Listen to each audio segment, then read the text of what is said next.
कारवा पहुंच चुका है। 2024 के रण का कारवा पहुंच चुका है। सफेद शेरों के महल नाम से जाने जाने वाला शहर यानी कि रीवा। रीवा विंध्य का वो सबसे महत्वपूर्ण लोकसभा सीट जो न केवल लोकसभा में मायने रखती है बल्कि प्रदेश सरकार में भी इस सीट के अहम मायने हैं। सरकार चाहे बीजेपी की रही हो या कांग्रेस की रही हो, रीवा हमेशा से मध्य प्रदेश सरकार हो या केंद्र सरकार के केंद्र बिंदु में रहा है। रीवा का रुतबा हमेशा से रहा है। रीवा लोकसभा सीट की आप बात कर ले तो 18,50,000 से ज़्यादा मतदाता इस रीवा लोकसभा सीट पर आते हैं, जहां पर पिछली 2 बार से लगातार भाजपा के सांसद जो है वो जनार्दन मिश्रा है, उनको इस बार फिर से एक बार जो है पार्टी ने मौका दिया है। और वहीं कांग्रेस की तरफ से जो है वो यहाँ के अभय मिश्रा की वाइफ रही और पूर्व विधायक जो रही नीलम मिश्रा को यहाँ से कांग्रेस पार्टी ने अपना प्रत्याशी जो है वो बनाया है। तो रीवा लोकसभा सीट की यदि हम चर्चा करें उसके पहले रीवा की पहचान बता दें तो रीवा लोकसभा सीट वो क्षेत्र है जहां पर प्रदेश के मुख्यमंत्री यानी कि 4 बार इसके पहले भी वो मंत्री रहे राजेंद्र शुक्ला का शहर है। और ये कहा जाता है रीवा के बारे में कि रीवा जो है वो राजेंद्र शुक्ला का विकास के मॉडल के पहचान भी रीवा को कही जाती है। तो हम विकास के मॉडल की रूपरेखा भी परखेंगे और देखेंगे कि मध्य प्रदेश सरकार ने जो वादे रीवा की धरती पर किए थे, जो वादे जनता से किए थे, जो एतबार जनता ने रीवा की जनता ने जो सरकार पर बीजेपी पे खासकर जो जताया था उसका हक उन्हें मिला या नहीं मिला, इन तमाम चीज़ों को जानेंगे। एक नज़र डालें लोकसभा सीट पर तो इस लोकसभा सीट में जो 17 बार अब तक चुनाव हुए उसमें 6 बार कांग्रेस, 4 बार बीजेपी और 3 बार बसपा निर्दलीय जनता दल से भी यहाँ पर लोकसभा से जो है सांसद जीत कर पहुँचे हुए। और ख़ास बात यह है कि इस सीट मध्य प्रदेश की एक ऐसी सीट है जहाँ पर बसपा ने सबसे पहले अपना सांसद जिताकर जो है वो दिल्ली पहुंचाया था। तो ये तमाम मुद्दे हैं, हम इसको टटोलेंगे कि रीवा में क्या कुछ है इस बार चुनावी मुद्दे और किस मुद्दे को लेकर यहाँ पर इस बार चुनाव लड़ा जा रहा है। मैं उससे पहले पहचान करा दूं, हमारे जो पैनलिस्ट है वो यहाँ पर कांग्रेस के जो है बीजेपी के माफ कीजिए बीजेपी के जिला अध्यक्ष जो हैं वो आए हुए हैं राजेंद्र जी, और कांग्रेस की उपाध्यक्ष कविता पांडे जी है। हम उनसे मुखातिब होंगे और उनसे सवाल करेंगे, उनसे जवाब भी लेंगे और जनता जनार्दन के सवाल भी हम आपसे लेंगे। और उसके पहले हम जनता के पास जाए तो दोनों ही पार्टी के प्रतिनिधित्व से हम ये बात करेंगे और 2-2 मिनट में आपसे सबसे पहले ये मुखातिब होऊंगा और पूछूंगा कि आपके ऊपर जो जनता, रीवा की जनता ने जो एतबार जताया था, जो भरोसा आपकी पार्टियों पर दिया था, कांग्रेस हो या बीजेपी, उस भरोसे पे आप लोग कहां खरे उतरे हैं। 2-2 मिनट में दोनों लोग आप मुझे बताइएगा। उसके बाद फिर हम जनता जनार्दन से सवाल लेंगे और हमारे भी सवाल होंगे। तो पहले क्योंकि सत्ता में बीजेपी है तो लिहाजा सवाल भी आपसे ही बनता है। मुझे बताइएगा कि 2 मिनट में आप बताइएगा कि आपने जो 2 बार से लगातार आपके यहाँ के सांसद है, लोकसभा सीट यहाँ पर 8 विधानसभा सीट आती है इस लोकसभा में, 7 पर आपको जनता ने जिताकर मध्य प्रदेश सरकार में बिठाया है। तो आपने उस एतबार का, उस जनता के भरोसे को लेकर कितना काम किया, मुझे 2 मिनट में बताइएगा, फिर कांग्रेस से भी सवाल का जवाब लूंगा। पहले मैं न्यूज़ 24 को बहुत बहुत धन्यवाद देता हूं और उनके दर्शकों का स्वागत, अभिनंदन, वंदन करता हूं। निश्चित तौर पर आपका प्रश्न बहुत ही अच्छा है। विगत 10 वर्षों से भारतीय जनता पार्टी के सांसद माननीय जनार्दन मिश्रा जी यहाँ सांसद हैं और तीसरी बार ऐतिहासिक वोटों से सांसद बनने जा रहे हैं। आज रीवा जो रीवा दिख रहा है उसको रीवा को रीवा दिखाने और रीवा को रीवा बनाने का अगर काम किया है तो भारतीय जनता पार्टी ने काम किया है। रीवा के आदरणीय सांसद जनार्दन मिश्रा ने काम किया है। रीवा के नेता प्रदेश के उप मुख्यमंत्री माननीय राजेंद्र शुक्ला ने काम किया है। मैं बहुत दूर की बात नहीं करूंगा। यहाँ पहले जहाँ पर हम सब लोग खड़े हैं, यहाँ पहले आवारा पशुओं का एक चारागाह बना हुआ करता था। कहीं सुअर और बकरियाँ यहाँ खाने के लिए रीवा जाते थे। रीवा के अलावा मऊगंज में रेलवे काउंटर कराने का काम जनार्दन मिश्रा जी ने किया। हजारों एकड़ भूमि को सिंचित करने का काम जनार्दन मिश्रा जी ने किया। आज सुपर स्पेशलिटी हॉस्पिटल जो रीवा के लोगों का एक जीवनदायिनी हॉस्पिटल बन गई है, उस जीवनदायिनी हॉस्पिटल को लाने का काम जनार्दन मिश्रा जी ने किया। आज रीवा की जनता की दशा और दिशा, आर्थिक स्थिति, सामाजिक स्थिति अगर बेहतर हुई है तो उस बेहतर स्थिति को लाने का काम जनार्दन मिश्रा जी ने किया। ठीक, कविता जी, मौका आपको भी मिला, 6 बार आपकी पार्टी से यहाँ पर प्रत्याशी जीत कर दिल्ली पहुंचा, 15 महीने की सरकार बीच में आई, उसके पहले फिर 2003 तक आप लोग यहाँ पर सरकार में थे। तो प्यार लुटाने में रीवा की जनता ने आप में कहीं कमी नहीं की। मुझे 2 मिनट में आप बताइएगा, फिर उसके बाद हम सवाल का सिलसिला शुरू करेंगे कि इतना एतबार जो रीवा की जनता ने इस विंध्य की धरती पर आपको बरसाया है, उसमें आपने क्या दिया है? सत्य बराबर तप नहीं, झूठ बराबर पाप, जिनके हृदय साच हैं उनके हृदय राम। भारतीय जनता पार्टी के प्रवक्ता जब झूठ का पुलिंदा बांध रहे थे तो यहाँ बैठे लोग हंस रहे थे। रीवा जिला, रीवा की यूनिवर्सिटी, मध्य प्रदेश में कुल 6 यूनिवर्सिटी थी तो कांग्रेस की दी हुई है। मेडिकल कॉलेज मध्य प्रदेश में कुल 6 तो रीवा में। संस्कृत विद्यालय कुल 5 विश्वविद्यालय तो रीवा में। मेडिकल कॉलेज कुल 6 तो रीवा में। सुपर स्पेशलिटी की जो ये बात कर रहे हैं, माननीय को शायद पता नहीं है कि सन 2012 में कांग्रेस की सरकार थी, सन 2014 तक कांग्रेस की सरकार थी। जाइए आप अपना ज्ञान दुरुस्त करिए पंडित जी। सन 2012 में सुपर स्पेशलिटीज केंद्रीय स्वास्थ्य मंत्री गुलाम नबी आज़ाद साहब ने हमारे जैसे छोटे कांग्रेस के कार्यकर्ताओं के निवेदन पर दिया था, और वो सुपर स्पेशलिटी का ब्लॉक है, ना कि सुपर स्पेशलिटी। संजय गांधी अस्पताल, मेरे पिताजी माननीय पूर्व विधानसभा अध्यक्ष श्रीयुत श्रीनिवास तिवारी जी ने सोनिया गांधी जी को लाकर यहाँ पर लोकार्पण और शिलान्यास कराया था। 2 ही अस्पताल आज भी हैं। गर्ल्स डिग्री कॉलेज, कन्या महाविद्यालय जो है वो इकलौता, उसमें मेरी मम्मी भी पढ़ी, हम भी पढ़े। और उसके बाद अभी जब जीतू पटवारी जी हायर एजुकेशन मिनिस्टर बने तब हमने एक नया महाविद्यालय, कन्या महाविद्यालय बनाने की कोशिश की। भारतीय जनता पार्टी ने आते ही उस महाविद्यालय को बंद करा दिया, चालू ही नहीं होने दिया, क्योंकि ये महिलाओं की शिक्षा के विरुद्ध हैं। इनके जो इनका मुख्य प्रशिक्षु संस्थान है वहाँ महिलाओं का एंट्री ही नहीं है। ये सनातन और राष्ट्र के नाम पर झूठ बोलने में इनकी बड़ी मास्टरेट है। शिक्षा और स्वास्थ्य बताया मैंने। और तीसरी बात ये बता रहे थे इस पार्क की बात कि आज रीवा जिला में सन 15 अगस्त 1947 को जब हमारा देश आज़ाद हुआ, सुई नहीं बनती थी। ये जो चारों तरफ विकसित रीवा दिख रहा है ये कांग्रेस की देन है, ना कि भाजपा। भाजपा ने कंक्रीट का जंगल खड़ा करने की कोशिशें की है, लेकिन कंक्रीट का जंगल विकास नहीं होता।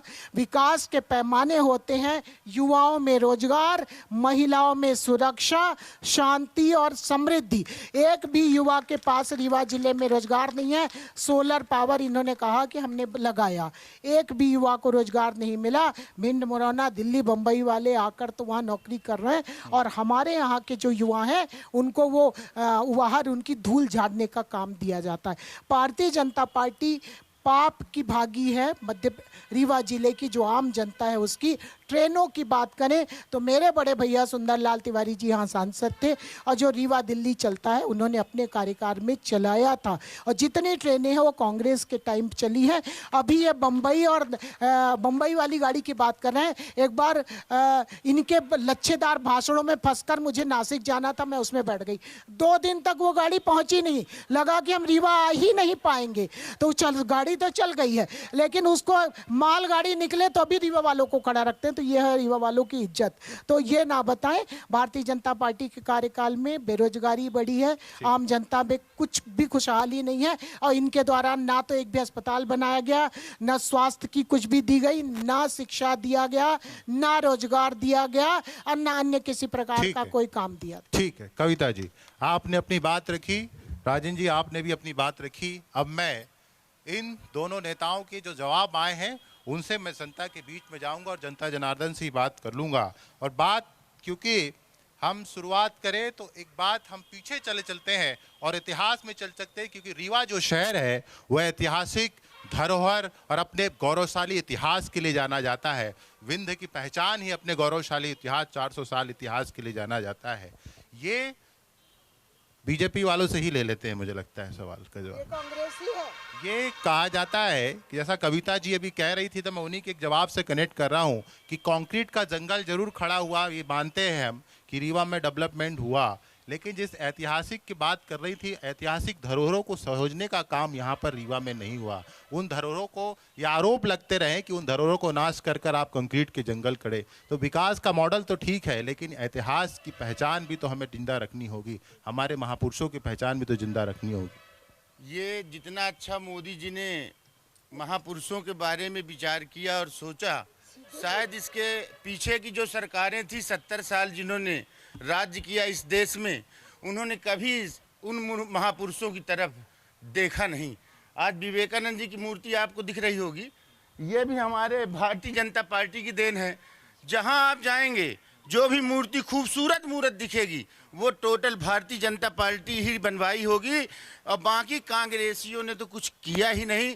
मैं ये भी नहीं कहता कि पूरी तरह से उन्होंने नहीं किया, उन्होंने अभी कहा कि सुई नहीं बनती थी, उन्होंने सिर्फ सुई बनाने का काम किया, सिलने का काम हमारे मोदी जी ने किया। ऐसा देश हमारे मोदी जी ने बना के दिया है। ठीक है, तो उन्होंने जो है सुई बना कर दिया और उसे सिलने का काम। मैं क्योंकि जिस सवाल से शुरुआत हुई थी तो मैं उनके पास चलता हूं, और आपने सवाल भी उठाया था और ऐतराज भी जताया था।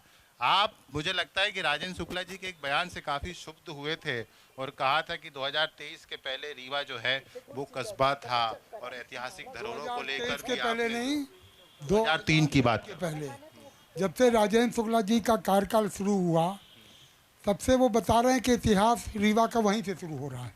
इतने आत्ममुग्ध है, और रीवा में कुछ भी नहीं हुआ, पुराना रीवा वैसे के वैसा है, केवल फ्लाईओवर बना दिया, 3 ठो फ्लाईओवर, और ऊपर जाइए एक्सीडेंटल प्लेस हो गया, कई घटनाएं भी घट गई हैं, और जो हाईवे थी वो ख़त्म हो गई। ये हाईवे है। और जो यहाँ बता रहे थे कि हम जहाँ खड़े हैं, सन 63 में ये कलेक्टर बंगला था, उसका एरिया वहाँ तक था। ये पिसरोटी साहब रहते थे यहाँ पर, मैं आता था यहाँ पर, छोटा था 9-10 साल का। तो ये बता रहे हैं कि यहाँ पर बकरी घूमती थी, कलेक्टर के बंगले में बकरी कैसे घूमेंगी, बाउंड्री वहाँ से थी। माने इस तरह का, माने झूठ नहीं बोलना चाहिए, रिकॉर्डेड चीज है। बाद में आकाशवाणी को दिया गया, और आकाशवाणी की जो जमीन है इसको हड़पने के लिए राजेंद्र शुक्ला जी ने पूरा खेल किया, और जब मामला आकाशवाणी पार्टी बन गई तो इन्होंने विवेकानंद जी को बीच में लाके खड़ा कर दिया। ये कुल कहानी है, ये बिल्कुल सही बता रहे हैं। जवाब दीजिएगा राजेंद्र जी, मैं आ रहा हूँ। राजेंद्र जी जवाब दीजिएगा। कहीं रामचंद्र जी को, कहीं विवेकानंद जी को ये हारते हैं तो कहीं ना कहीं किसी को ले आके खड़ा कर देते हैं, और पूरी तरह से ये माने राजनीतिक रूप से केवल धार्मिक की आड़ में, जाति के आड़ में ये सारे खेल खेल रहे हैं। ठीक है, विवेकानंद पे लाकर आपको फंसा दिया आपके रीवा के ही लोगों ने, जवाब दीजिएगा। देखिए,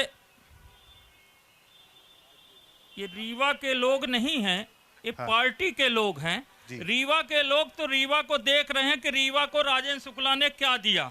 मैं इसी कॉलेज में ठाकुर रणवंत सिंह महाविद्यालय में पढ़ता था, और इसी कॉलेज का छात्र नेता हुआ करता था, और इस कॉलेज के और इस स्थान की दशा और दुर्दशा भी मैंने देखी थी।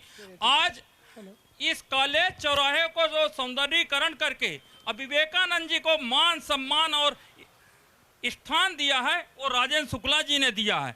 आज रीवा की धरोहर की बात जो आप कर रहे थे, चाहे आप महामृत्युंजय मंदिर का देख लीजिए, चाहे घुड़ के भैरव बाबा का देख लीजिए, चाहे बशामन मामा का देख लीजिए, जो आज रीवा के इतिहास के धरोहर को राजेंद्र शुक्ला ने और भारतीय जनता पार्टी ने जो एक स्थान दिया है वो किसी ने नहीं दिया। आपने अपने आज आपने अपनी बात की शुरुआत टाइगर सफारी से की थी। ठीक है। और टाइगर सफारी को लाने को और टाइगर सफारी को रीवा के नाम से जानने का काम सिर्फ राजेंद्र शुक्ला ने कराया। 75 साल ये थे, इन्होंने नहीं कराया, इनके ध्यान में नहीं था टाइगर सफारी था। माइक है आपके पास कविता जी। इनके ध्यान में एक ही बात थी, जिला अध्यक्ष महोदय सरासर झूठ बोल रहे हैं। इनके ध्यान में एक ही बात थी कि टाइगर सफारी किस सन में बना है। इनके ध्यान में एक ही बात थी कि इनके जो नेता हुआ करते थे श्रीनिवास तिवारी, उनको टाइगर सफारी ये कहलाएं। टाइगर ओरिजिनल टाइगर सफारी लाने का काम किया तो भारतीय जनता पार्टी ने काम किया, मुकुंदपुर में टाइगर सफारी ला करके दिया है। झूठ बोल रहे हैं आप अभी सर्च कर लीजिए, पत्रकार साथी भारी मात्रा में। सन 2014 तक कांग्रेस की सरकार थी, केंद्रीय वन मिनिस्ट्री की तरफ से वो बना। 2003 में भारतीय जनता पार्टी की सरकार आ गई थी और राजेंद्र शुक्ला जी यहाँ के सुनिए, विधायक केंद्रीय वन मंत्री की तरफ से वो बना है, हमारी मध्य प्रदेश की तरफ से। ये चाहता हूँ कि वो अपना करंट अफेयर थोड़ा मजबूत कर ले। अपना दुरुस्त करिए। आप गांव से आए, आपको काका गागा नहीं आता, आप झूठ बोलो, बार बोलो, हजार बार बोलो, आप झूठ कर रहे हैं कि हम गांव के लोग हैं और 75% आबादी गांव में रहती है। पत्रकार साथी, ये कह रहे हैं कि गांव के लोग सन 2000 झूठ बोलते हैं। तो आप दीदी से मैं कहना चाहता हूँ कि 75% आबादी को दीदी पढ़ाई लिखाई दुरुस्त करो राजेंद्र। 75% आबादी के ऊपर दीदी, कांग्रेस के नेता 75% आबादी के ऊपर लांछन लगा रहे हैं। मुकुंदपुर टाइगर सफारी सन 2012 में केंद्र में, 2014 तक कांग्रेस की सरकार थी और केंद्रीय मद से बनी है टाइगर सफारी, ना कि मध्य प्रदेश के मद से। अपनी जानकारी दुरुस्त कर लीजिए और ये झूठ का पुलिंदा। ठीक है, आप लोग, मुझे लगता है कि दोनों लोगों को आज कागज लेकर खड़े होना था ताकि तो आप लोग बता सके कि ये समय पे टाइगर सफारी मेरे पास ये कागज तो ले लीजिए। ठीक है, ठीक आ रहा हूँ। ये तो चलता ही रहेगा कि टाइगर किसने लाया। डिबेट से हम लोग कहीं पहुंचते नहीं। डिबेट अगर प्रोग्रेसिव हो तो अच्छा रहेगा।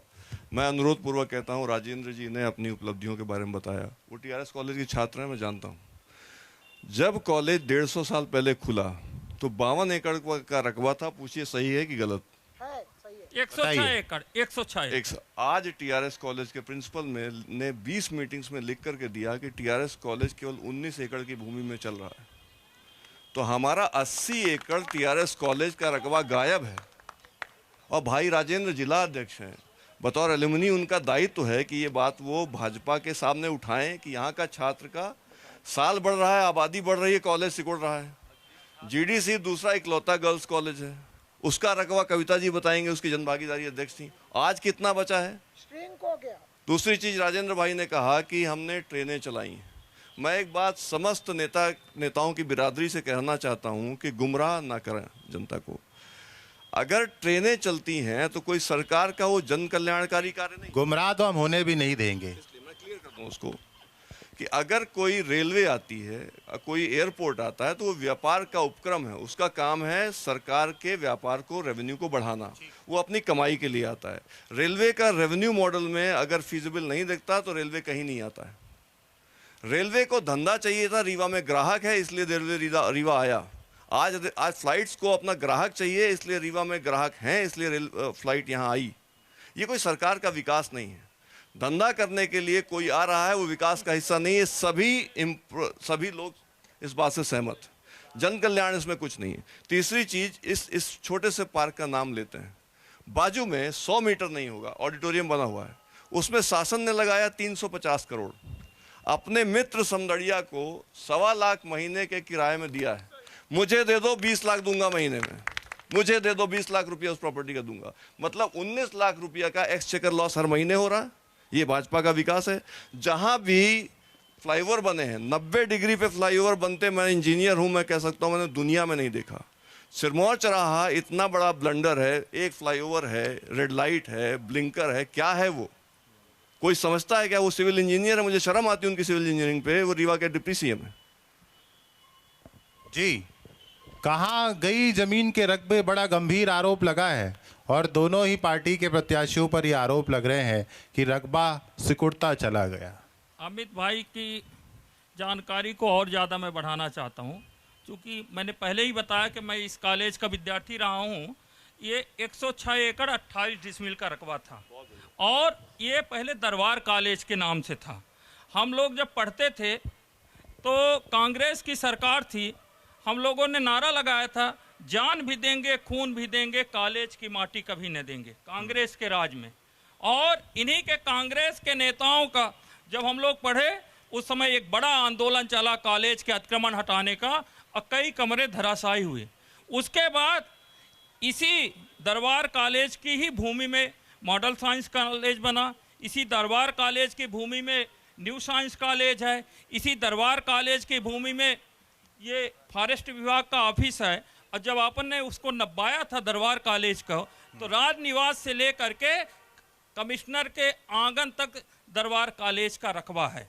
तो आज जो कॉलेजेस हैं वो सब दरबार कॉलेज के ही भूमि पर हैं। ये अतिक्रमण का नहीं है। आरोप और प्रत्यारोप लगाना ये कांग्रेस और विपक्षी दलों का काम ही है, पर रिकॉर्ड के साथ आरोप प्रत्यारोप राजेंद्र लगाएं भाई, तो अच्छा है। मैं भाजपा वर्सेस कांग्रेस की डिबेट या किसी दल उस दल की डिबेट में नहीं हूं।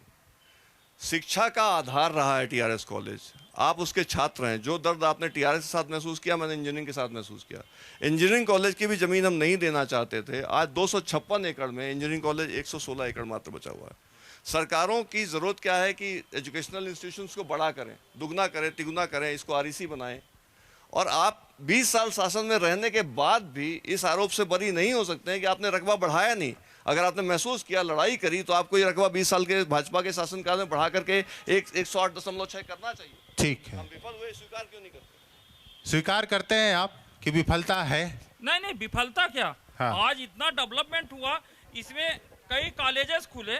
इसी टीआरएस कॉलेज में मॉडल साइंस खुला, इसी टीआरएस कॉलेज में न्यू साइंस है।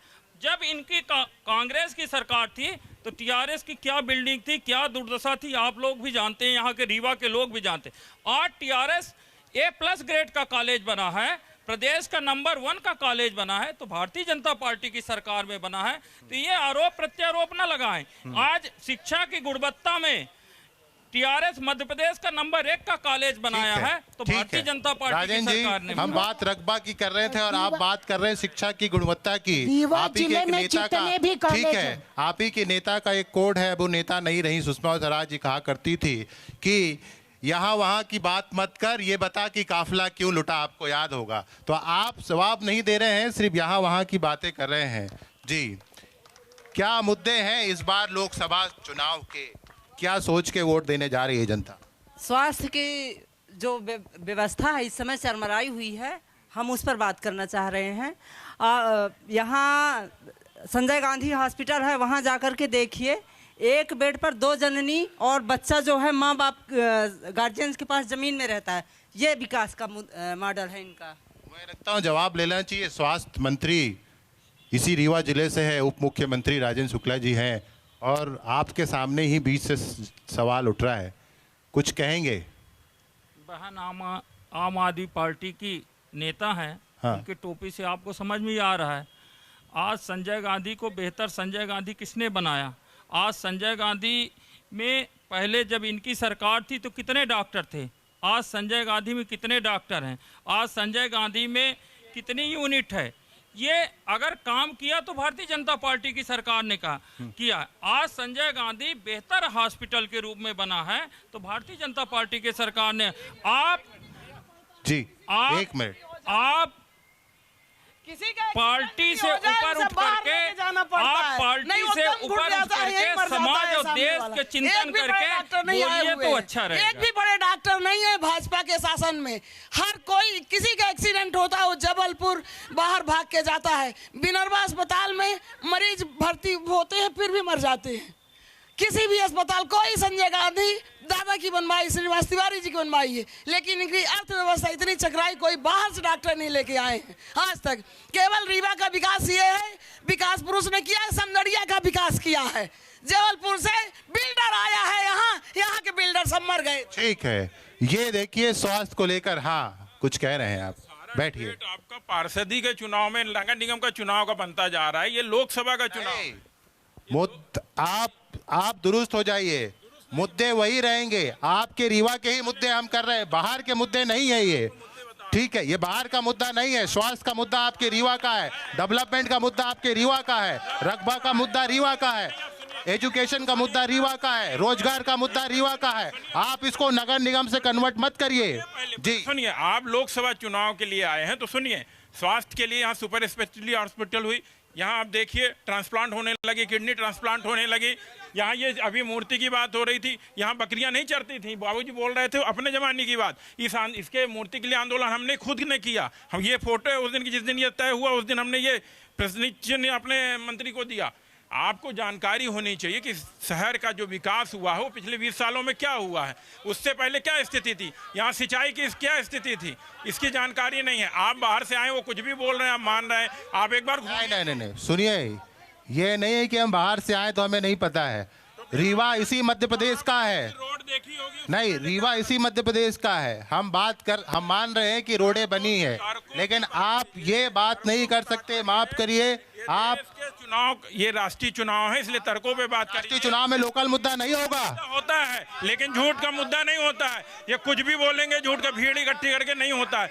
आपको तथ्यों पे पूछना पड़ेगा। ये जो जानकारी दे रहे हैं वो सही दे रहे हैं कि झूठी दे रहे हैं, ये भी तो पूछिए। वो कहाँ इलाज कराने जाते हैं? यहाँ भी हॉस्पिटल है, सुविधा हर जगह बढ़नी चाहिए, यहाँ भी बढ़नी चाहिए। हमेशा जिला से बड़ा हॉस्पिटल बनता है, बड़े से एम्स की मांग होती है। इन्होंने कब आवाज उठाई? कभी आवाज नहीं उठाई। जितना विकास हुआ स्वतः हुआ, या हम लोगों ने स्वतः आवाज उठाई? हमने खुद ने स्वास्थ्य के लिए आवाज उठाई, लेकिन कांग्रेस ने यहाँ कोई आवाज नहीं उठाई। ये सिर्फ मूक दर्शक बन के बैठे हुए हैं। यदि विकास के लिए आवाज उठानी हुई तो भारतीय जनता पार्टी के कार्यकर्ता रहते हुए भी आवाज उठाई, विरोध भी किया तो हमने किया, और जो मांगे हुई उसको भी हमने पूरा कराया। इनके द्वारा कुछ नहीं किया गया। इन्होंने सिर्फ दल बदल किया, अपने नेताओं को हराने का काम किया और कुछ नहीं किया। ये इन्होंने भारतीय जनता पार्टी के नेताओं के पिछलग्गी बन करके काम कराए अपने, लेकिन भाजपा ने यहाँ विकास किया। विकास वो जो रकबा सिंचित नहीं था, अब सिंचित है। जो रोड नहीं थी वहाँ रोड है। ये बोल रहे थे भाई साहब कि धंधा करने के लिए ट्रेनें आती हैं, तो आपने धंधा क्यों नहीं करा दिया? पहले ट्रेन को नहीं चली आई, ट्रेनें अब आई ना। फिर एयरपोर्ट की बात की, एयरपोर्ट। ठीक है, ठीक, बैठ जाइए, आप लोग बैठ जाइए। सबके पास आ रहे हैं, आप बैठ जाइए। इस तरह से चर्चा नहीं, सार्थक चर्चा होगी। बैठ जाइए। चूचू का मुरब्बा बनाने नहीं आए हैं, सार्थक चर्चा करने आए हैं। रीवा की बात को निकालने आए हैं, मंथन करने आए हैं। मंथन करेंगे, सबकी बात सुनेंगे। राष्ट्रीय मुद्दे से बाहर है क्या? आज रीवा में एबीडी एडवांस वैक्सीन डिलीवरी जो वैक्सीनेशन होता है अर्बन सेक्टर में 1 महीने से बंद पड़ी है। हमारे रीवा स्वास्थ्य मंत्री हैं, ये बताएं क्यों बंद पड़ी है? बताइए राजेंद्र जी।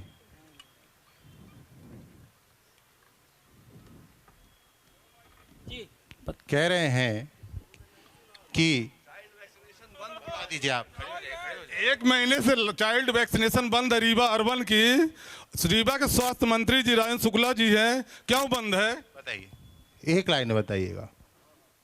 ये वैक्सीनेशन कब से बंद है, ये आप बता दीजिए। पहले तो अपडेट बताइए ना कि वैक्सीनेशन 1 महीने से कह रहे हैं।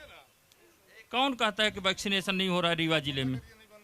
रीवा जिले में वैक्सीनेशन नहीं हो रहा है। बुधवार शुक्रवार को जो डेट है, अर्बन जिले की बात कर रहे हैं, अर्बन एरिया, ग्रामीण एरिया की बात कर रहे नगरीय हैं। क्षेत्र की मैं बात कर रहा हूँ कि आंगनवाड़ी केंद्र में वैक्सीनेशन नहीं हो रहा है क्या? कुशाभाऊ ठाकरे में वैक्सीनेशन नहीं हो रहा है क्या? ठीक है, नहीं, आरोप ऐसा लगाइए जो सही हो। आरोप ऐसा ना लगाइए जो असत्य हो। 1.5 साल की बच्ची है, हमारी खुद 1.5 साल की बच्ची है, उसको वैक्सीन नहीं लग पाई है। प्रतिदिन वैक्सीनेशन हो रहा है, इस तरह का आरोप अनर्गल। बैठिए, मैं आ रहा हूं। वैक्सीनेशन नहीं हो रहा तो 1 महीने में इन्होंने कौन सी आवाज उठाई? क्या जानकारी है? कोई न्यूज कटिंग लेके आए हैं? कब वैक्सीनेशन नहीं हुआ? आपने कहीं शिकायत की है? शिकायत की है आपने किसी फोरम पे? बैठ जाइए, ठीक है। मैं एक सवाल करना चाहता हूं। आदरणीय राजेंद्र सर वहां पे खड़े हुए हैं, भाजपा के प्रवक्ता जी, वो कहे कि छात्र राजनीति से आए हैं। आज जब से भाजपा की सरकार बनी है, इस प्रदेश के अंदर छात्र राजनीति को, छात्रों को तभी से दबाने की कोशिश की गई है। आज किसी भी यूनिवर्सिटी में, किसी भी कॉलेज में छात्र चुनाव क्यों नहीं कराए जा रहे हैं? मैं उनसे सवाल करना चाहता हूं कि जब छात्र राजनीति में नहीं आ सकता है तो आप नेता बनकर चुनाव लड़ने क्यों आते हैं? भाजपा को इस पर जवाब देना चाहिए। लेकिन उनकी छात्र राजनीति तो है, उनकी एबीवीपी की इकाई है, सारी चीज है। इकाई है, लेकिन किसी भी यूनिवर्सिटी में, किसी भी कॉलेज में चुनाव क्यों नहीं कराया जा रहा है? ये जवाब देना चाहिए आज। राजेंद्र जी बता दीजिए कि क्यों नहीं कराएंगे या नहीं कराएंगे, क्या है बता दीजिएगा। भरोसा लोकतंत्र में नहीं है। जी राजेंद्र, एक लाइन में बता दीजिएगा, फिर मैं आगे चर्चा करूंगा। भरोसा लोकतंत्र में कांग्रेस का नहीं है। छात्र संघ का चुनाव, सुनिए, छात्र संघ का चुनाव 19 आपके प्रतिनिधि खड़े हैं, वो बोल रहे हैं, उनके बोलने दीजिए। 1995 में छात्र संघ का लास्ट चुनाव हुआ था डायरेक्ट। ठीक।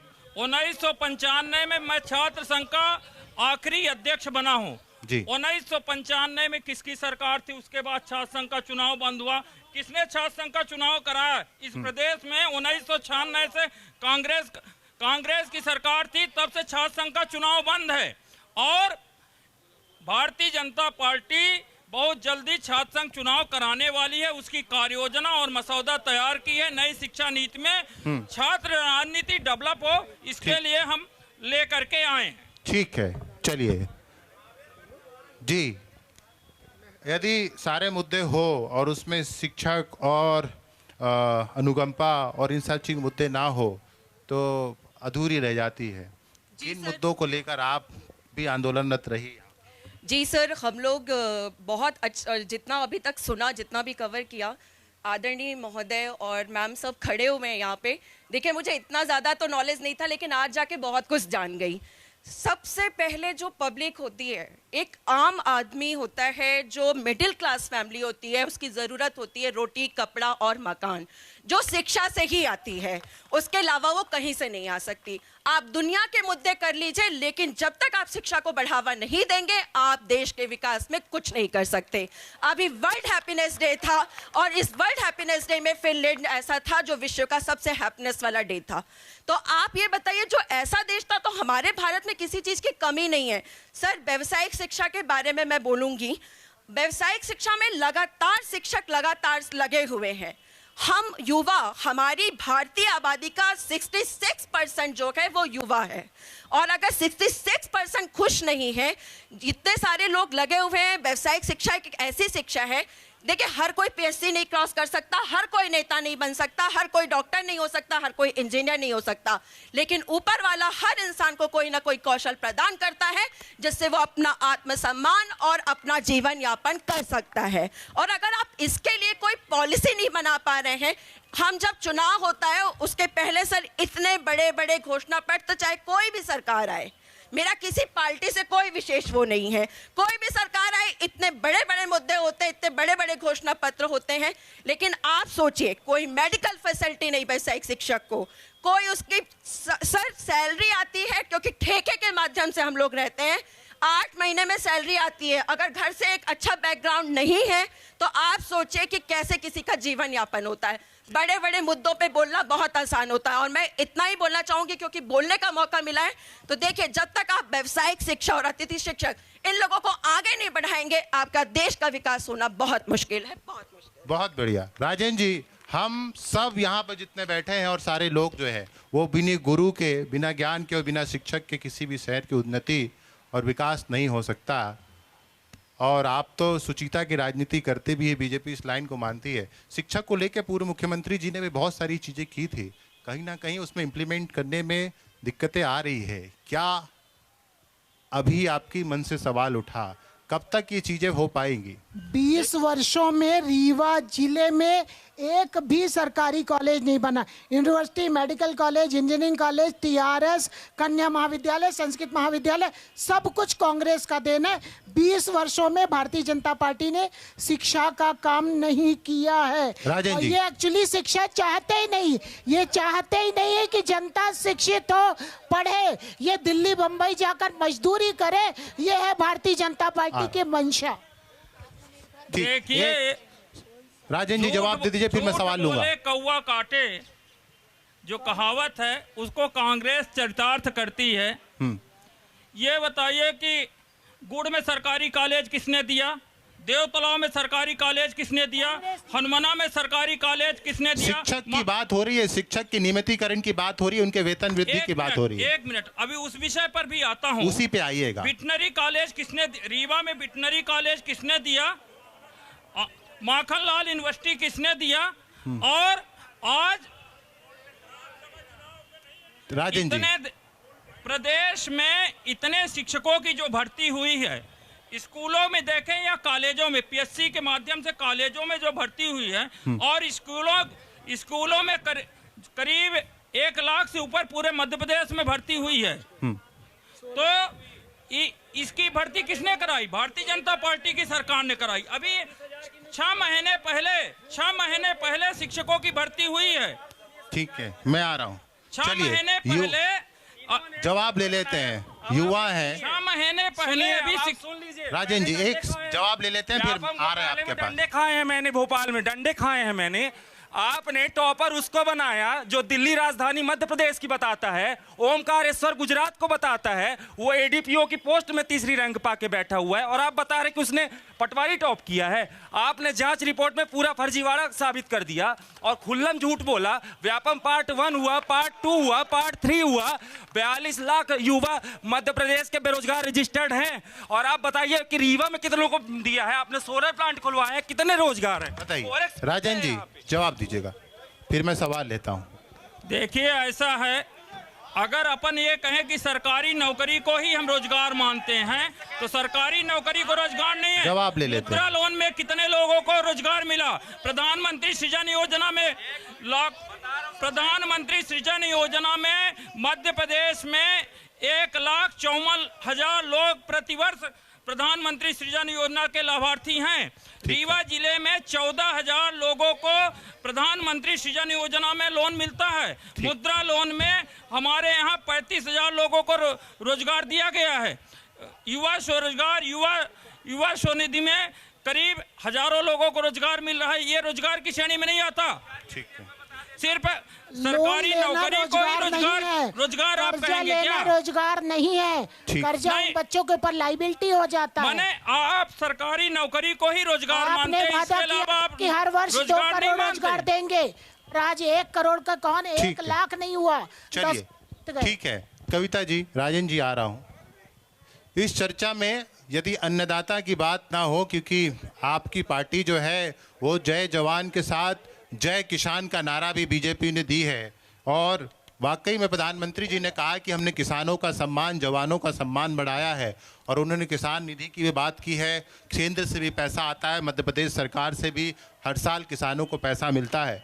ये तो सब चीज़ खुली किताब है और सब जानते हैं, लेकिन उसके बाद भी हम किसानों की बात करेंगे।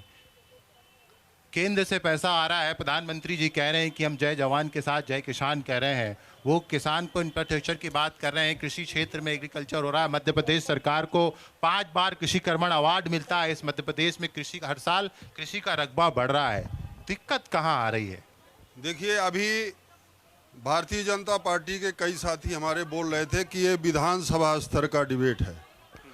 तो पहली तो मैं बात ये कह रहा हूँ कि जिस मुद्दे को लेकर के आपने यहाँ 24 करण का आयोजन किया है, वो रीवा लोकसभा से संबंधित है। इसमें प्रदेश से, जिले से, देश के सारे मुद्दे आएंगे और शामिल किए जाएंगे।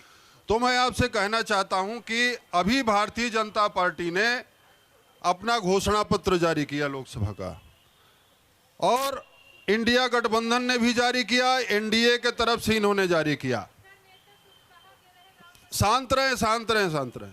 तो इंडिया गठबंधन का भी घोषणा पत्र आया, उसमें एमएसपी की बात उठाई गई है।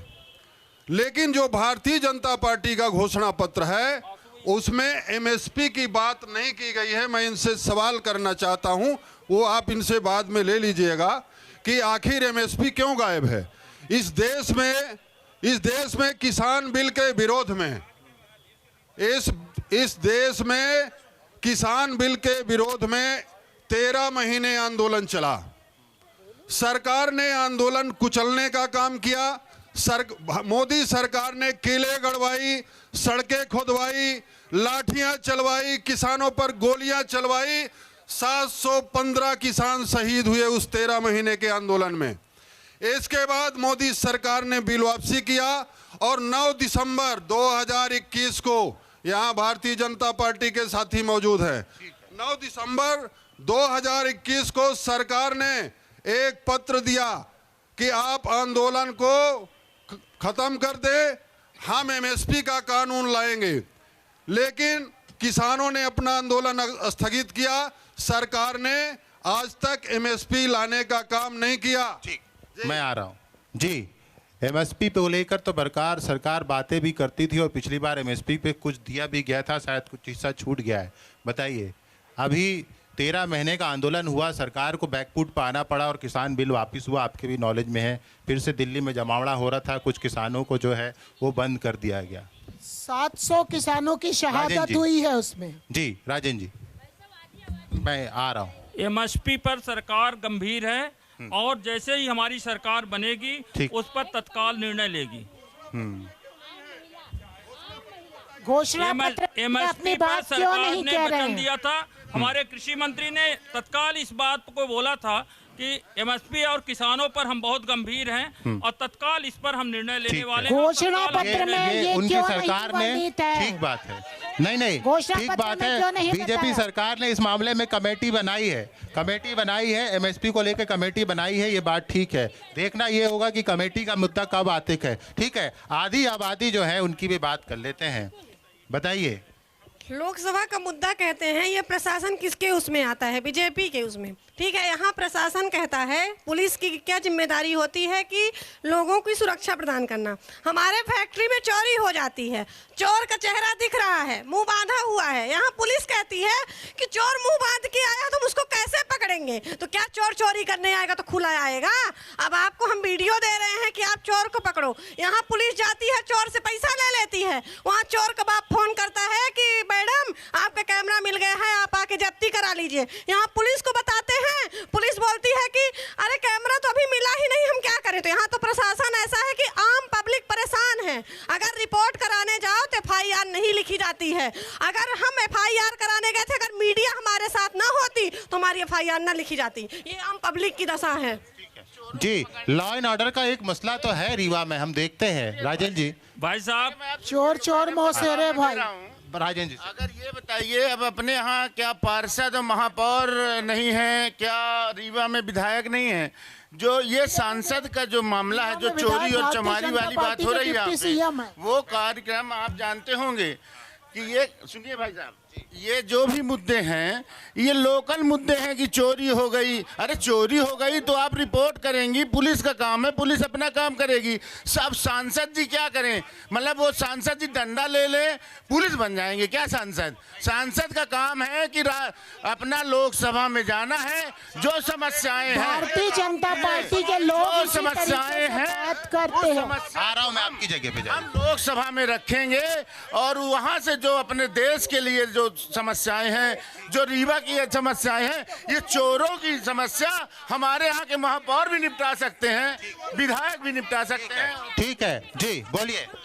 आ रहा हूँ दीदी। बताती हूँ सांसद जी का काम क्या है वो मैं बताती हूँ आपको। सांसद जी करते क्या है वो भी हम बताते हैं। सुनिएगा ब्रिजेन जी, सुनिएगा। मैं आपको बताऊं, ये बताते लाडली बहना 1200 रुपया इस पे आधी आबादी के वोट पिछली बार ठग लिए, इस बार भी इसी नीति में लगे। ये आधी आबादी को मजाक समझ के रखे हैं क्या? हर बार सांसद जी वोट ले लेंगे, सांसद जी नदारत कहते हैं। चुप भाई साहब, बात सुनिए। सांसद जी 1200 रुपए के सिलेंडर हम खरीदते हैं, हम महिलाएं 1200 के सिलेंडर भी खरीदते हैं। 1200 रुपए की सिलेंडर, 200 रुपए का तेल खरीदते सरसों का। कांग्रेस के कार्यकाल में 60 रुपए का तेल मिलता था, 400 रुपए की सिलेंडर मिलती थी। इतिहास की बातें करते हैं, इतिहास की बात मैं आपको बताइए। आप पार के गिनाते हैं, आम जनजीवन की बातें करिए। आज हमारे यहाँ महंगाई दर कहाँ है, बेरोजगारी दर कहाँ है? कांग्रेस के कार्यकाल में हर एक घर का एक व्यक्ति पकड़ के नौकरी दी जाती रही, ये मैं भी जानती हूँ। 45 साल की उम्र में मैं बता रही हूँ। रुकिए, आप भी जवाब दीजिएगा पूरे मौके के साथ। आप जब से आपकी इच्छा थी कि लोकसभा के मुद्दे होने चाहिए, लोकसभा पे बहस होनी चाहिए, ये बाढ़ की नहीं है, ये लोकसभा की बातें। भाई साहब, मैं जन से जाके आ रही हूँ, मैं क्षेत्र की बातें बता रही हूँ, आटो विधानसभा की। जहाँ जाते हैं माननीय सांसद जी कहीं गए नहीं। सांसद जी का काम कौन कह रहा था? सांसद जी का काम नहीं। आइए, लेटरीन साफ करना सांसद जी का काम है, बच्चे पकड़ के नहलाना सांसद जी का काम है। आप बताइए यह कौन सा काम है? अरे मेरा बच्चा हम खुद नहला लेंगे भाई।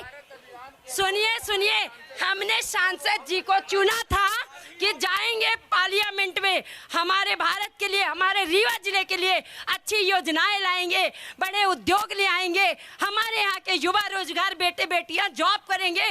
नहीं है कोई सरकारी नौकरी तो कम से कम प्राइवेट ही उनको कोई फैक्ट्री में काम मिलेगा। क्या हुआ, उस पर जवाब दीजिए। ठीक है, ये लोकसभा के मुद्दे मानते हैं, इसको मुद्दा जवाब दीजिए। देखिए, हमारे रीवा जिला की जो नारी शक्ति है और आधी आबादी जिसकी आप बात कर रहे हैं, विधानसभा के चुनाव के रिजल्ट ने बताया है कि लाडली बहना से क्या लाभ हुआ है और लाडली बहनों ने कैसे वोट दिया है। इसके अलावा 2003 के पहले यहाँ लड़कियों को अभिशाप माना जाता था। लाडली लक्ष्मी योजना के तहत माननीय शिवराज सिंह चौहान जी के सरकार में लाडली लक्ष्मी के तहत प्रत्येक बेटी को लाडली लक्ष्मी बनाने का काम किया गया।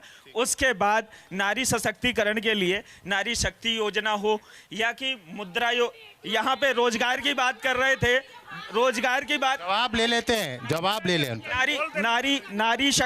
नारी शक्ति योजना के तहत यहाँ पे लाखों लाख महिलाओं को रोजगार देने का काम किया है। उन्होंने अपना व्यवसाय चालू किया है और साथ में 10-10 महिलाओं को और रोजगार देने का काम किया है। कांग्रेस पार्टी नारी शक्ति की बात कर रही है। इनके यहाँ की जब सूची गई उम्मीदवारों की तो एक महिला नेता का नाम नहीं था। जब प्रियंका गांधी आई, महिला प्रत्याशी तो लड़ रही है रीवा से। सुनिए तो, जब वो प्रियंका जी आए तब जाके रीवा से एक नाम दे दिया और वो भी भाजपा से गई नेता का। और सुनिए हिमाचल प्रदेश में इनकी, अभी बेरोजगारी की बात कर रही थी, हिमाचल प्रदेश में सरकार जब नहीं आई थी तब इनकी नेता प्रियंका गांधी गई। उन्होंने कहा 1 लाख सरकारी नौकरी देंगे और पूरे 5 लाख रोजगार देंगे। चुनाव होने के 10 दिन बाद वो मुख्यमंत्री से पूछा गया तो मुख्यमंत्री ने कहा हमने 1 लाख सरकारी नौकरी के लिए बात नहीं की। विधानसभा के अंदर अध्यक्ष ने घोषणा पत्र पढ़ा, विधानसभा अध्यक्ष जी ने, और उसमें लिखा था कि सरकारी नौकरी 1 लाख सरकारी नौकरी देंगे। और 10 दिन बाद इनके मुख्यमंत्री पलट गए और ये बात करती हैं कि हम वहां देंगे। बिजली के रेट के लिए बात की हुई, लेकिन ये चुनाव, लेकिन इनको ये मालूम होना चाहिए ये चुनाव देश का चुनाव है और ये सिर्फ लोकल मुद्दों के नहीं, राष्ट्रीय मुद्दों के लिए भी है। ये देश का चुनाव भारत के आन बान और स्वाभिमान की रक्षा के लिए है। ये चाइना के साथ मिले हुए लोग हैं। ये इनके कांग्रेस पार्टी चाइना के साथ समझौता करने वाली पार्टी है। चाइना जाती है क्या आप चाइना जाती है क्या? चाइना से अभी मैं सबसे आग्रह करना चाह रहा हूँ कि डिबेट ऐसे नहीं की चंदा जाती। लिया ये है, हमारे चंदा पार्लियामेंट में खोर होता है पार्टी है इतनी भाजपा। बहस बेवजह की। आप बैठिए भाई साहब, आप भी बैठिए। जब हम लोग, उन्होंने व्यवस्था बनाई है कि कुर्सी पे जाकर के बात करेंगे तो हम लोग उनके पास बैठ के क्यों? विषय ये है कि एक गरिमामय तरीके से भी ये डिबेट हो सकती है। उन भाई साहब ने कहा कि चोरी चमारी चल रही है। चोरी तो हम जानते हैं अपराध। हाँ, वो दूसरा वर्ड हम कट करेंगे, उसको कट करेंगे और हिदायत दें कि चमारी कोई धारा नहीं है, एक जाति विशेष का नाम है, उसका अपमान ना करें किसी भी मंच में कोई भी बैठे। इसका विशेष ध्यान रखिए। धन्यवाद जी। युवाओं से पास आ जाता हूं मैं, बहुत देर से आवाज आ रही है। जी बताइए। सर, आप बोलते हैं कि महिलाओं को आपने रोजगार दिया है। आप खुद टीआरएस से पढ़े और मैं भी टीआरएस की छात्रा हूँ। आज मेरा बीएससी कंप्लीट होने वाला है, मेरे पास टीआरएस की डिग्री होगी, लेकिन मेरे को एक रत्ती भी कॉन्फिडेंस नहीं कि मुझे जॉब मिलेगी। क्यों ऐसा है कि मुझे अपनी जन्मभूमि छोड़ के बाहर के प्रदेश में जाके किराए से भटक के रहना पड़ेगा? और फिर आप रोजगार की बात करते हैं। मुझे अपने घर में रीवा में रहने, लेकिन आपके पास रहने के लिए अच्छी नौकरी, ब्यूटी पार्लर खोलना रोजगार नहीं होता है, ठेला चलाना रोजगार नहीं होता है। अच्छी शिक्षा में, इंजीनियरिंग में कई सारे रोजगार होते हैं जहाँ महिला कर सकती हैं, आगे बढ़ सकती, लेकिन आपके पास देने के लिए जॉब ही नहीं है। आप कहाँ से लाएंगे वो? राजेंद्र जी, बहुत इन्होंने कहा पकौड़ा तलो, पकौड़ा तलाते हैं। बहन, आपका प्रश्न बहुत ही लाजमी है। आपके प्रतिनिधि जवाब दे रहे हैं। माननीय निवेदन है, मंचल सिंह आपके पार्टी के मंचल सिंह जिला अध्यक्ष है, वो जवाब दे रहे हैं। जी बहन, आपका प्रश्न बहुत अच्छा है, पर आप ये बताइए किसी घूमा कटरा में इंडस्ट्रियल एरिया कौन ला रहा है? भारतीय जनता पार्टी की सरकार ला रही ना। एमएसपी के तहत हमारे बहुत सारे इंडस्ट्री आ रही है यही कटरा में। आपके घुरेटा में अभी भूमि पूजन हुआ है, इंडस्ट्री आ रही है कहाँ? मऊगंज जिले घुरेटा में। इंडस्ट्री कहाँ आ रही है? मऊगंज जिले के दामोदरगढ़ में। बहन, जितना काम भारतीय जनता पार्टी की सरकार कर रही है उतना आप आरोप लगा सकती हैं पर क्रियान्वित नहीं कर सकती हैं। इसलिए, और ये मत कहिए एक पकौड़ा तलने का अपमान मत करिए। पकौड़ा तलना भी एक रोजगार है और इंडस्ट्री लगाना भी एक रोजगार है। युवा स्वरोजगार में हम 2 करोड़ रुपए देते हैं, तो मुद्रा लोन में पकौड़ा तलना सम्मान की बात है बोल रहे हैं नेताजी। सरकार ने बिल्कुल नहीं है। आप पकौड़े पे जवाब ले लेते हैं, बहुत सम्मान का जॉब है बता रहे हैं। एक बिल्कुल सम्मान नहीं है उसमें, पकौड़ा तलने में। पढ़ लिख के पकौड़ा तलने का क्या मतलब है?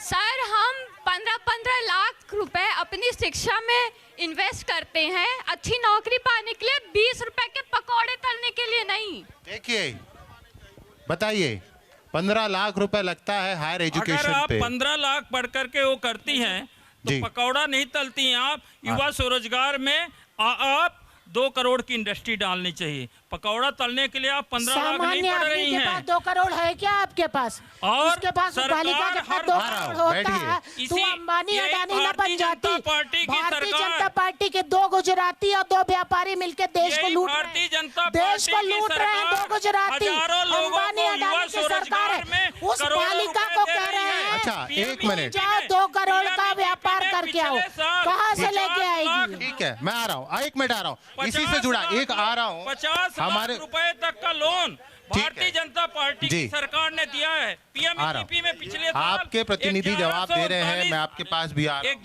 हूँ। भाई राजेंद्र जी आपसे एक अनुरोध है, वो भाई साहब वो बिटिया ने, आप तो सरकार में बैठे हैं साहब, आप तो सरकार में बैठे हैं, आप तो सरकार में बैठे हैं, देश की सबसे बड़ी पार्टी है, फिर क्यों घबरा रहे हैं? तो ले तो रहे हैं, आपके जिला अध्यक्ष से भी ले रहे हैं, आपके लोगों से भी ले रहे हैं जी। जो बिटिया ने, भाई आप अवन सब शांत हो जाए तब तो सुनाई देगा क्या बात करना चाह रहे हैं। बिटिया का सवाल अधूरा रह गया। अब सवाल पूरा कर, सवाल नहीं होगा और जवाब दे देंगे। सवाल को पूरा कर रहे हैं। सवाल को पूरा। बच्ची ने पूछा कि मैं ग्रेजुएशन कर रही हूँ और मुझे एम्प्लॉयबिलिटी नहीं दिख रही है, तो आवश्यक क्या है कि उनके सवाल को पूरा करने के लिए, वो सवाल दरअसल शिक्षा नीति पे है कि क्या हमारा एजुकेशन ऐसा हो गया है कि उससे हमको रोजगार नहीं मिल सकता। शिक्षा नीति, Smriti Irani ji human resource minister थी, तब से वो नई शिक्षा नीति बना रही थी। तो उस बच्चे का सवाल ये है कि क्या आज जो हम शिक्षा ले रहे हैं पैसा खर्चा करके, उससे हमको कोई रोजगार का सृजन हो सकता है क्या? 9 पैसे की बात कर रही है ना 15 लाख की बात कर रही है। शिक्षा कैसी होनी चाहिए कि उसको इंडस्ट्री, आपने कहा इंडस्ट्री आ रही है, बच्चिया ने बीकॉम कर रखा है, तो वो इंडस्ट्री उनको कैसे काम पर रखेगी? शिक्षा नीति हमारी क्या ऐसा कोई स्पेस देती है? ये सवाल है। अब पूर्ण सवाल का जवाब दीजिए। जी राजेंद्र जी आ रहा हूं भाई साहब, राजेंद्र जी बताइएगा। देखिए अभी तक कांग्रेस के राज में मैकाले की शिक्षा नीति चल रही थी। अमित जी आपकी सरकार, आपके गठबंधन की सरकार में आपने शिक्षा नीति पर कभी ध्यान नहीं दिया। 20 वर्ष हो गए आपकी सरकार को आए, दिया ना शिक्षा नीति पर ध्यान दिया, और 300 रुपए में आप मास्टर रखते थे।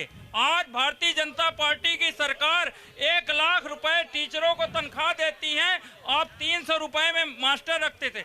आज नरेंद्र मोदी जब इस देश के प्रधानमंत्री हुए तो नई शिक्षा नीति लाई, और नई शिक्षा नीति के तहत हम हर व्यक्ति को रोजगार दे सके। नई शिक्षा नीति में पॉलिसी है, समझ रहे हैं ना आप? इस तरह का आरोप और प्रत्यारोप अनर्गल बातें करना सुनिए, महंगाई पर बड़े बड़े बातें करते। पत्रकार महोदय मेरी एक बात सुन लीजिए। जी बोलिए। भारतीय जनता पार्टी के मोदी जी कहा करते थे अक्सर कि कांग्रेस वाले महंगाई का माँ बोलने से डरते हैं, बहुत हुई महंगाई की मार अब की बार मोदी सरकार 2014 में, और अब महंगाई का माँ बोलने से ये थर थर कांपते हैं इनकी भज भज मंडली। आज जो जीरा 100 रुपया किलो मिला करता था वो 1000 रुपया किलो है। यूरिया DAP जो 50 किलो की बोरी होती थी वो 42 किलो की हो गई, रेट दुगना हो गया। सारी चीजों में लंका, चावल, दाल, आटा, अनाज जो भी हो 50-50 गुना बढ़ गया। सिलेंडर 412 का 1200 रुपए का मिल गया। खाने का तेल, सब्जियां, अचार, पापड़ बरी, लेकिन ये महंगाई का मां नहीं बोलते, क्योंकि महंगाई से इनकी बड़ी यारी है, दिलदारी है, और ये किसी भी कीमत पर चाहते हैं कि पूंजीपति साथियों के लिए अंबानी अडानी को सब कुछ देश लिखाना चाहते। भारतीय जनता पार्टी ने कहा था कि हम 15-15 लाख आपके खाते में डालेंगे। स्विस में सुनिए, आपको मिर्ची नहीं लगनी, आप नारी शक्ति का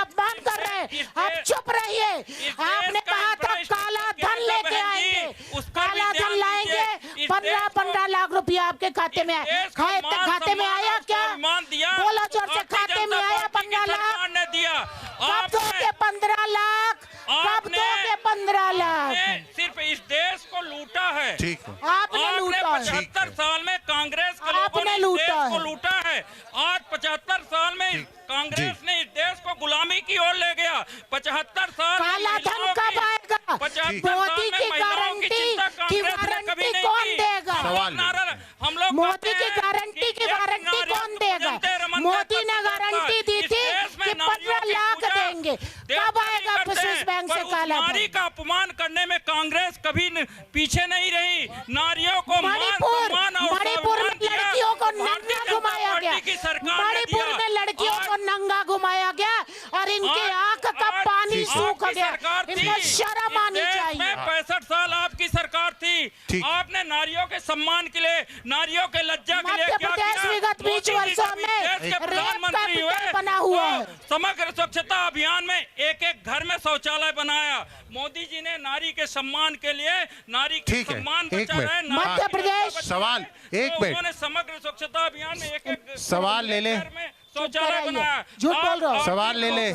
हमारी बहन आर्थिक रूप से आत्मनिर्भर हो तो 1250 रुपए लाडली बहन सवाल ले मोदी जी दे रहे हैं। अच्छा, 800 रुपए का सिलेंडर 1200 को मिल रहा है। सांसद जी आदरणीय जनार्दन मिश्रा जी के 10 साल पूरे होने जा रहे हैं। ये दूसरा कार्यकाल है उनका। पूरा रीवा एक ही सवाल पूछ रहा है। 4 बार विधायक बने हैं वो जी, 2 बार दूसरा कार्यकाल। जनार्दन मिश्रा की बात ठीक है, हाँ वो 2 बार बने। आदरणीय सांसद जी जो हैं उनसे पूरा रीवा एक ही सवाल पूछ रहा है, ये कबीर से उनका रिश्ता क्या है? कबीर फर्म कौन है? कबीर कंपनी से उनका संबंध क्या है और विकास में उसका क्या योगदान है रीवा के अंदर? जी राजन जी, ये कबीर वाला क्या मसला है? भैया मैं तो कबीर जानता नहीं हूँ कि कबीर क्या है। कबीरदास एक कवि हुआ करते थे। इसके अलावा ये बताएं कबीर क्या है? हाँ, इस बार ठीक ये बताएं है, वो कबीर नहीं क्या है जानते। कि किस एक कबीर मिनट, की मैं बात आपके ये पास कर भी आ रहे रहा हूँ। हैं? ठीक है भाई साहब, इस बार मुद्दा क्या है चुनाव का? बेरोजगारी, महंगाई, समस्याएं, युवा पीढ़ी के लिए कोई चांस नहीं मिल रहा है। हाँ, भटक रहे हैं सब लोग। 10,000 रुपए में कोई लैट्रिन नहीं बनेगा, भीख के रूप दे रहे हैं। आज़ादी के 75 साल बाद भी 5 किलो राशन के लिए लाइन पे लगा दिए। जहाँ बेरोजगारी की मुद्दा होनी चाहिए वहाँ 5 किलो 10,000 पे आके चले आए 15 लाख पे। ये तो देश की समस्याएं ही ना। बीजेपी प्रवक्ता से मेरा सवाल है, आपने अभी नारी शक्ति की बात की, ब्रिजभूषण शरण सिंह को आप क्यों भूल गए? बताइए साहब, एक लाइन में चाहिए। क्या कार्रवाई हुई उसमें? कुलदीप सिंह, ब्रिजभूषण शरण सिंह जी और आ रहा हूं। तंदूर से नैना करे पुकार, बदलो बदलो ये सरकार। अरे मणिपुर में बालिकाओं को नंगा चलाया गया है। और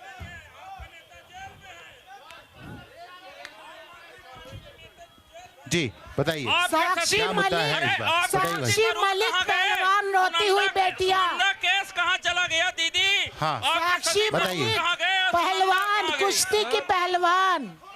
आप बोलिए। एक मिनट सर, सुन लीजिए। आपको भारतीय जनता पार्टी को विधानसभा चुनाव में पूरी बहुमत मिली थी। उनकी कुछ बड़ी घोषणाएं थी यहाँ के लिए। ग्लोबल स्किल पार्क का निर्माण, MPIIM और MP एम्स की तर्ज पे यहाँ पे शिक्षा और स्वास्थ्य के लिए बेहतर काम होगा, पर ये अभी तक धरातल पे दिखाई नहीं दे रहा कहीं पे। तो ये कब होगा यहाँ पे? रीवा में कब शुरुआत होगी? जी राजन जी, जल्दी से बता दीजिएगा, बस हम कार्यक्रम खत्म करने की ओर। साक्षी मलिक जो ओलंपिक विजेता है, वो रो रो के कहिए कि भारतीय जनता पार्टी के लोगों ने हमारा शोषण किया है, लेकिन कुश्ती की विजेता को ये न्याय नहीं दिला पाए। उन्होंने पदक लौटा दिया। ये शर्मा इनको सवाल का जवाब नहीं देने एक संपूर्ण कार्य योजना बनी है और माननीय उप मुख्यमंत्री जी जिले के विकास के लिए सतत प्रयत्नशील हैं। और रीवा जो यथार्थ रीवा दिख रहा है वो राजेंद्र शुक्ला जी की देन है, और जो रोता बिलखता हुआ रीवा दिख रहा था वो कांग्रेस की देन है और इनकी देन है। ठीक है, ठीक जी, कुछ कह रहे हैं? एक सवाल पूछा गया सबसे कि कबीर कौन है। राजेंद्र भाई ने कहा मैं जानता नहीं हूँ। भाजपा में किसी नेता के पास जाइए तो कहता है सांसद जी संत हैं। वो कोड है कि जाके कबीर से मिलो। संत कबीर ही थे। तो वो सब कोड का सब मतलब समझते हैं। अब बात मत करिए, जवाब मांगिए उनसे टाइम दीजिए, मैं जवाब दूंगा। भाई साहब, आम आदमी पार्टी के मुखिया आज जेल में हैं। क्यों है मैं बताता हूं आपको। कुर्सी में बैठिए, कुर्सी में सवाल मर्यादा से हो। ये बात गलत है, ये बात गलत है। आप अपने कुर्सी में चंदा चोर, ये तरीका नहीं हुआ। मुझे ये लगा कि जिस तरह से ये डिबेट हुआ, 4 की संख्या में भारतीय जनता पार्टी के लोग यहाँ आए, काफी असभ्यता का माहौल पैदा किए, और यहाँ पर सारे लोग देश बचाने के लिए आए हैं, लोकतंत्र बचाने के लिए आए हैं। हर हर इंडिया, घर घर इंडिया। जी, ये बात होना चाहिए। जी, हमारे कार्यकर्ता गली गली में प्रचार में लगे हैं और ये सारे लोग खाली बैठे हैं, इसलिए यहाँ बैठे हैं। कविता जी, आप खाली बैठी हैं, आरोप लग रहा आप पे, कोई काम नहीं है आपके पास। आज ना आवत आपको जग में हो थसाए। हाँ। क्योंकि ये स्विस बैंक में काला धन तो लाभ पाए नहीं। 15 लाख दीदी के भतीजे भाजपा से विधायक हैं, दीदी के भतीजे भाजपा से विधायक हैं। पूछिए, दीदी के भतीजे भाजपा से विधायक हैं और दीदी खुद नाराज हैं। गेमिंग इंडिया से चंदा चोर। कविता दीदी एक जिम्मेदार पद पे है और अपनी जिम्मेदारी के साथ अभी बाड़ों में प्रचार भी कर रही थी, और कोई नाराजगी नहीं है। किसने कहा बहन जी, आपसे सफाई कोई नहीं मांग रहा है। एक अंतिम सवाल स्कूल को लेकर ले लेते हैं। लोग सब भाजपा का प्रचार करिए। आपके संपूर्ण नेता भाजपा में आ रहे हैं। आज कितने लोग, अरे बहन जी, आज स्कूल के लिए बताइए कि स्कूल में जितनी स्कूलें नहीं है उतनी बच्चों को जो गरीबे हैं वो प्राइवेट स्कूल में पढ़ा के एकदम से परेशान है। फीस भी देने में भी परेशानी हो रही है और पढ़ाई लेवल में भी कुछ पढ़ाई भी नहीं होती। जितना है कि घर के पेरेंट्स जो उनके ध्यान नहीं दे रहे हैं तो बच्चे उनमें कंट्रीब्यूट नहीं हो पा रहे हैं। ये क्या हो रहा है? राजन जी, जवाब दीजिए, मैं कार्यक्रम खत्म कर रहा हूँ। आज हम मध्य प्रदेश में शिक्षा स्तर अच्छा बढ़ाने के लिए सरकारी स्कूलों को सीएम राइज और पीएम श्री स्कूल कर रहे हैं। आप लोगों को भी मालूम है। जी, सीएम राइज स्कूल आ रहे हैं। सीएम राइज में प्रत्येक ग्रामीण इलाके में कम से कम अभी एक चरण में एक ब्लॉक में एक स्कूलें खोली गई हैं। अगले चरण में एक स्कूल और हम खोलने जा रहे हैं, और पीएम श्री भी स्कूल खुल रही है हर जिले में, और सीएम राइज में अच्छी गुणवत्ता पूर्वक शिक्षा हो, शासकीय खत्म करेंगे। लास्ट एक मिनट। पीके स्कूल में मेरी मम्मी पढ़ी, मैं पढ़ी, और उसी स्कूल का नाम इन्होंने सीएम राइज कर दिया। तो ये नाम बदलते हैं, काम नहीं करते। जो कांग्रेस की सरकार की, मेरी माता जी मैंने पढ़ाई की, ठीक है, नाम रख दिया इन्होंने सीएम। झूठ बोले, नाम बदलते हैं, काम नहीं करते हैं। नाम बदलने में ऐसे भी जो है तोड़ नहीं है। आज न्यूज़ 24 मध्य प्रदेश छत्तीसगढ़ का कारवा 2024 का कारवा पहुंचा हुआ था विंध्य प्रदेश यानी कि रीवा लोकसभा सीट पर। क्या है, किन मुद्दों पर जनता अपने घरों से निकल रही है और सरकार के जो वादे थे वो वादे पूरे हो पाए हैं नहीं, ये सारा मन टटोलने के लिए हम रीवा पहुंचे थे। फिर किसी लोकसभा सीट पर हम पहुंचेंगे और देखेंगे कि 2024 का रण क्या कह रहा है। दीजिए मुझे इजाजत, मेरी पूरी टीम को नमस्कार।